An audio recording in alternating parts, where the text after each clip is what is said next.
वाकई सरकार ने अब बिल्कुल विंडफॉल टैक्स पूरी तरह से खत्म करने का फैसला लिया है।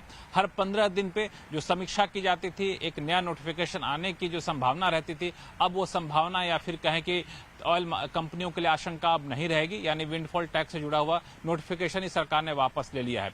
बता दूं कि जुलाई 2022 में सरकार ने विंडफॉल टैक्स लगाना शुरू किया था और जुलाई 2022 के बाद लगातार हर 15 दिन पे इसकी समीक्षा की जाती थी कच्चे तेल की कीमतों को देख करके, और विंडफॉल टैक्स लगाया जाता था जिसपे कच्चे तेल के उत्पादन पे, पेट्रोल डीजल के एक्सपोर्ट पे, एटीएफ के एक्सपोर्ट पे, और अब वो पूरी तरह से खत्म कर दिया गया। हालांकि पिछले 4 हफ्ते से लगभग ये जीरो ही था, लेकिन अभी नोटिफिकेशन ही वापस ले लिया गया है। इसके पीछे असली वजह यह है कि सरकार का ही मानना है कि अब विंडफॉल टैक्स लगाने की जरूरत नहीं है, क्योंकि कच्चे तेल की कीमतें लगातार नीचे हैं।